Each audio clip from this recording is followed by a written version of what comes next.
अस्सलाम वालेकुम जी, मैं हूं ज़िया बलोच और आप मुझे यूट्यूब चैनल पर मुलाहिज़ा फरमा रहे हैं। सामीन, आज़ाद कश्मीर के वज़ीर आज़म सरदार इलियास तनवीर को तौहीन अदालत पर उनके मनसब से सबकदोश कर दिया गया है। ना सिर्फ उन्हें वज़ारत उज़्मा के लिए नाअहल करार दिया गया है, बल्कि उनको बुनियादी जो रुकनीयत थी, मेंबर थी पार्लियामेंटेरियनशिप की, वो भी मनसूख कर दी गई है और उनकी सीट को खाली करार दे दिया गया है। उन्होंने आखिर सवाल ये पैदा होता है कि उन्होंने आखिर क्या बात कही जिस पर इतना बड़ा हतमी किस्म का इकदाम उठा लिया गया। दूसरा सवाल ये पैदा होता है कि क्या पाकिस्तान में भी वज़ीर आज़म शहबाज शरीफ जो सुप्रीम कोर्ट की हुक्म अदूली कर रहे हैं, तो उसका भी कोई इतना बड़ा फ़ैसला मुतवक्के है या नहीं है। और तीसरा सवाल ये पैदा होता है कि इन दोनों किस्म की जो तौहीन अदालत हैं, उनमें आखिर बुनियादी फ़र्क क्या है, उनमें कोई सिमिलरिटी भी है या फिर मुख्तलिफ़ किस्म के ये जनाब केसेस हैं। तो सबसे पहले जनाब एक बात और भी मैंने आपको बतानी है जो शायद बहुत पुरानी है, कि सरदार तनवीर इलियास को पीटीआई के अंदर किन नज़रों से देखा जा रहा था। ये भी एक अहम तरीन बात है जो आज आपसे डिस्कस करनी है। सबसे पहले तनवीर इलियास साहब की डिसक्वालिफिकेशन की बात करते हैं। उनको ये जो हाई कोर्ट है, ये आज़ाद कश्मीर की हाई कोर्ट है, यानी वहाँ पर जैसे पाकिस्तान में 5 हाई कोर्ट्स हैं, जिनमें जनाब चारों सूबों की हाई कोर्ट्स हैं, जिसमें बलूचिस्तान हुआ कोयटा हाई कोर्ट है, लाहौर हाई कोर्ट है, इसी तरीके से सिंध हाई कोर्ट है, इसी तरीके से जनाब इस्लामाबाद हाई कोर्ट है। अच्छा, इनके आगे बेंचेस बने हुए हैं और फिर ओवरऑल एक सबसे बड़ी आइनी जो अदालत है वो सुप्रीम कोर्ट है। इसी तरीके से आज़ाद कश्मीर, पाकिस्तान के ज़ेर इंतज़ाम जो आज़ाद कश्मीर है, उसमें भी हाई कोर्ट है और उसके बाद सुप्रीम कोर्ट है। तो ये पहली मरतबा हुआ है कि हाई कोर्ट ने बाकायदा किसी वज़ीर आज़म को डिस्क्वालीफाई किया। वैसे तो ये रियासत की तारीख में नहीं, रियासत जम्मू कश्मीर की तारीख में ये पहला वाक़या है कि बाकायदा उनको जनाब डिस्क्वालीफाई कर दिया गया है और उनको जनाब वज़ारत उज़्मा के ओहदे से भी हटा दिया गया है। लेकिन बहरहाल वहाँ आम तौर पर होता यह है कि सुप्रीम कोर्ट की सतह पर फैसला आता है, लेकिन ये लाहौर हाई कोर्ट यानी हाई कोर्ट की सतह पर फैसला है और आज़ाद कश्मीर की मुजफ्फराबाद हाई कोर्ट ने बाकायदा ये फैसला किया है। अच्छा, हाई कोर्ट जो तौहीन अदालत होती है अमूमन 2 तरह की होती है। एक ये होती है कि जजेस की ज़ाती कंडक्ट पर बात की जाए, ज़ाती उनके हवाले से कोई तौहीन अदालत की जाए, उनकी शख्सियत पर बात की जाए, क्योंकि फ़ैसलों पे बात करना, फ़ैसले अवाम की मलकियत होते हैं, फ़ैसलों पर बात करना तौहीन अदालत नहीं है। उस पर कोई भी शख्स राय दे सकता है, लेकिन उसमें भी शाइस्तगी बरकरार रहनी चाहिए। जहाँ तक गालम गलोच है, ये तो किसी तौर पर भी दुरुस्त नहीं है। ये हाई कोर्ट क्या, आम शहरी के साथ भी आप कोई गालम गलोच नहीं कर सकते और उसके साथ बदतमीज़ी नहीं कर सकते, बेहूदगी नहीं कर सकते, उसके साथ किसी किस्म का गलत किस्म का रवैया आम शख्स के साथ भी नहीं कर सकते। इवन अपने लोग जो आपके पास मजदूर हैं, काम करते हैं, मातहत हैं, इवन पीएन हैं, नायब कासिद हैं, छोटे से छोटा ओहदा हो या कोई भी ओहदा हो, या इवन सीनियर लोग भी हैं, उनके साथ आप किसी किस्म की बेहूदगी नहीं कर सकते, वो एक जुर्म होती है। लेकिन कोर्ट्स का एक अपना तकद्दुस होता है। तो एक होता है कि ज़ाती हवालों से आप उन पर कोई तनकीद करते हैं, उन पर तशनाम अंदाजी करते हैं, कोई इस किस्म का बहुतान तराशी करते हैं, उनकी तज़हीक करते हैं, उनकी तौहीन करते हैं, तो उस पर तौहीन अदालत लगता है। दूसरी तौहीन अदालत की वो किस्म है कि आपको अदालत कहती है कि आप ये काम करें और आप नहीं करते, उसमें भी फ़ौरन तौहीन अदालत नहीं लग जाती, बल्कि उसको प्रॉपर टाइम दिया जाता है। अब ये जो वाक़या है, ख़ास तौर पर पर्टिकुलर वाक़या है सरदार इलियास तनवीर का, ये कोई सरकारी कोई हुक्म की मद में हुक्म अदूली नहीं की गई, बल्कि उनकी तकरीर थी। और उसका पस मंज़र क्या था? पस मंज़र ये है जनाब कि इस वक्त जो फेडरल गवर्नमेंट है और उसके साथ जो हमारे पंजाब जो मुख्तलिफ सूबाई हुकूमतें हैं, या इवन 2 जो अलाइड गवर्नमेंट्स वहाँ मौजूद हैं, गिलगित बल्तिस्तान को देखें, इसी तरीके से आज़ाद कश्मीर को देखें, वहाँ पर उनकी एक अपनी अलहदा हुकूमतें हैं। लेकिन वो बजट की जब बात आती है, जब ग्रांट्स की बात आती है, तो वो पाकिस्तान की तरफ देखते हैं। जब पाकिस्तान की से ग्रांट्स लेने की चूंकि हुकूमत से बात होती है, तो अमूमन ऐसा होता है कि जो फेडरल में गवर्नमेंट होती है, इन सूबों में ख़ासतौर पर गिलगित बल्तिस्तान और आज़ाद कश्मीर में फिर वही हुकूमत आ जाती है और उनको ही लोग उधर इकट्ठे हो जाते हैं। लेकिन क्या ज़रूरी है कि वफाक अगर तब्दील हो तो ये आज़ाद कश्मीर और गिलगित बल्तिस्तान में भी तब्दीली आ जाए। ये पहली मरतबा था कि वफाक में तब्दीली के बावजूद कोशिशें की गई कि आज़ाद कश्मीर में भी और गिलगित बल्तिस्तान में भी वहाँ की जो सूबाई हुकूमतें हैं और आज़ाद कश्मीर की जो वजारत उस्मा है वो तब्दील हो जाए। लेकिन कोशिश के बावजूद और 1 साल की कोशिश के बावजूद भी ऐसा नहीं हो सका था। उसकी वजह यह थी कि तहरीक इंसाफ की पॉपुलैरिटी बहुत ज़्यादा थी। उन्हें अंदाज़ा था कि अगर आज हम चले गए और जो तहरीक इंसाफ की पॉपुलैरिटी इमरान खान की, कल को हमें ना टिकट मिलेंगे और ना फिर अवामी हमें वोट मिलेंगे। यही वजह थी कि पहली मरतबा ऐसा हो रहा था कि असम्बली की सतह तक ये तब्दीली नहीं आ रही थी। जब असम्बली की सतह तक तब्दीली नहीं आई तो फिर एक नया अंदाज, और वो क्या था जी, सरदार इलियास तनवीर साहब जो क्लेम करते हैं और अब तक उनकी जो वीडियोज़ आई हैं और जो वो बातें कर रहे हैं, वो कहते हैं जी मैंने अपनी ज़ात के लिए कुछ नहीं कहा, मुझे तो अमूरे ममलिकत चलाने में दुश्वारी पेश आ रही थी। 5 अरब रुपए की सऊदीया से ग्रांट आई कि आज़ाद कश्मीर में खर्च हो सके, और जब वो खर्च करने का मरला आया तो उनके बकौल हाई कोर्ट ने वहाँ स्टे ऑर्डर दे दिया हुक्म अमतनाई पर। अब वो पैसे बाउंड हो गए, सारे के सारे तरक्याती काम रुक गए, यहाँ तक कि आज़ाद कश्मीर हुकूमत के लिए अपने मुलाजमीन को पैसे देना और तनख्वाहें देना भी मुश्किल हो गया।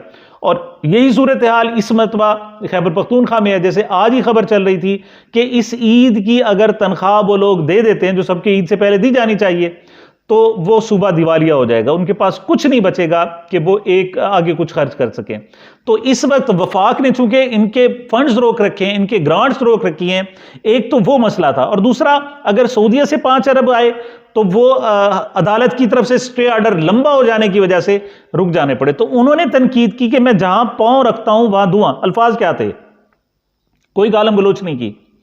फिर मैं आगे ये बात भी बताता हूं कि वहां गालम गलोच नहीं हुई और वजीर आजम नाहल हो गया, और यहां पर बाकायदा गालम गलोच हो रही है, और गालम गलोच भी इंतहाई घटिया सतह की बात हो रही है।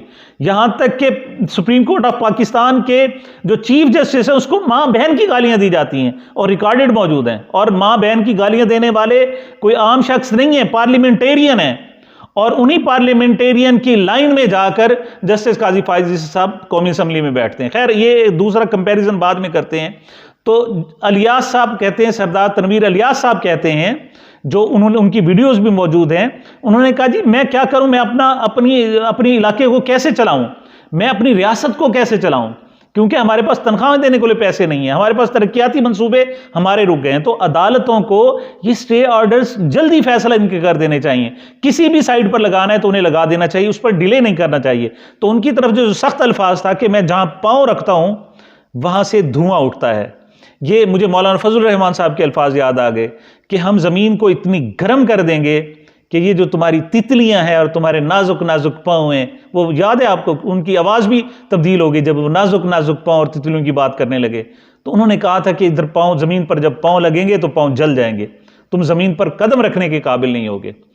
तो उन्होंने ये नहीं कहा, माँ बहन की गालियाँ दी, सिर्फ इतना कहा कि हमारा पूरे ममलिकत के जो अमूर हैं वो रुक रहे हैं, उस पर जल्दी फैसला कर देना चाहिए। ये तो बज़ाहिर सूरत हाल आई, कोई उन्हें चांस नहीं दिया गया, कोई उन्हें मौका नहीं दिया गया। उन्होंने आकर माफ़ी भी मांगी और यकीन दहानी भी कराई और कि आइंदा वो इस किस्म की सूरत हाल का सामना नहीं करेंगे और ना इस किस्म की कोई गुस्ताखी करने की कोशिश करेंगे।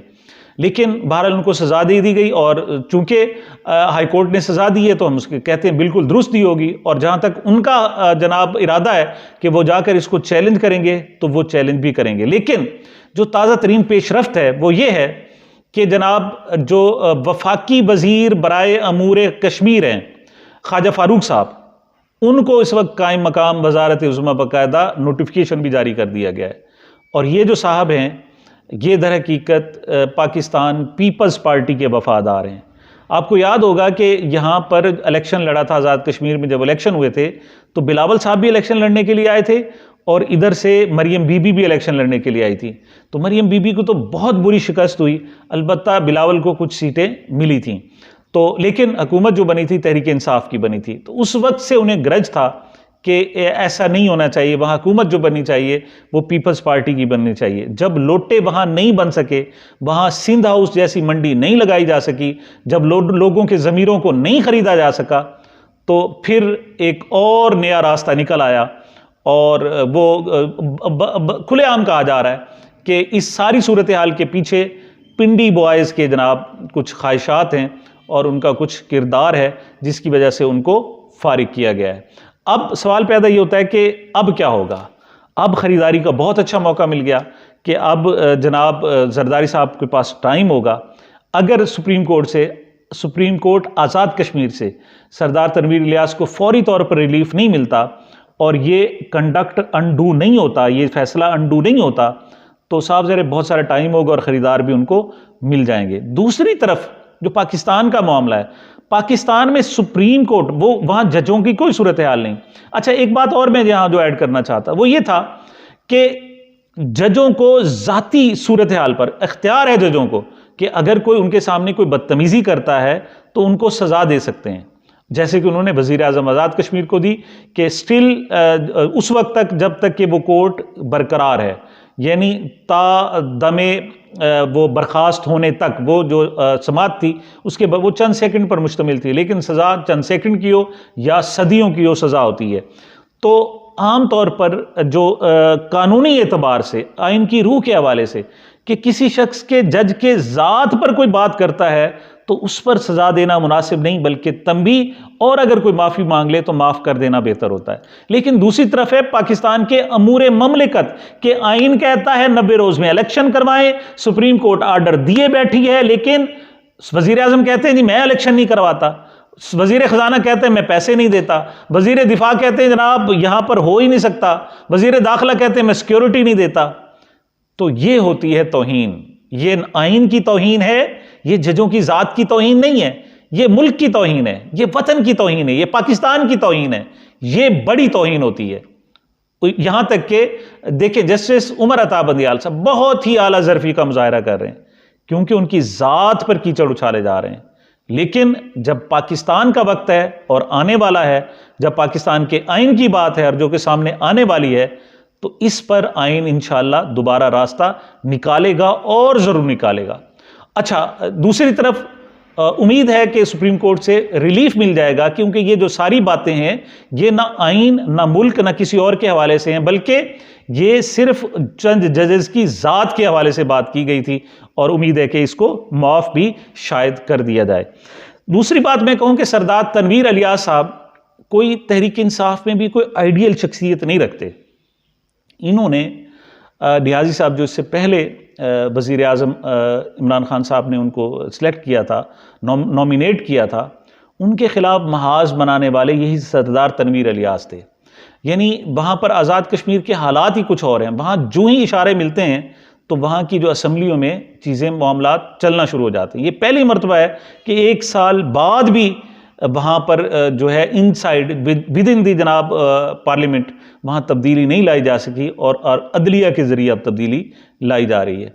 तो एक वाक़या था, आपको याद होगा कि एक दिन मैं न्यूज़ रूम में मौजूद था और हमारी मॉनिटरिंग भी जारी थी कि अचानक कुछ टेलीविज़न चैनल्स ने कहा कि एक गैर मामूली सा और जनाब जिसे कहते हैं कि नाखुशगवार वाक़या हुआ है और आज़ाद कश्मीर के वज़ीर आज़म यही सरदार तनवीर इलियास साहब के यहाँ हुआ है और उनकी कुछ फुटेजेस सामने आई हैं और फिर थोड़ी देर बाद कुछ मामलात से कुछ जनाब अप्रोचेस की गई और वो कहाँ से, मैं उसकी तफसील नहीं बताना चाहता कि किसने कहा और किसने रोकी।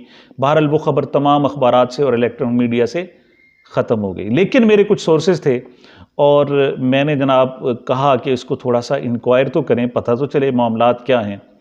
तो फिर मेरे सोर्सेज ने जनाब कुछ चीज़ें भिजवाई मुझे और वो ये था कि सरदार तनवीर इलियास साहब वहाँ शायद अपने कमरे में कुछ बेलिबास हालत में शायद वहाँ मौजूद थे और एक आध आदमी और भी वहाँ मौजूद था और वहाँ कुछ लोगों ने बाकायदा अंदर घुसकर वो ऑडियो वीडियो और साथ ही कुछ तस्वीरें भी बाकायदा बना ली थी।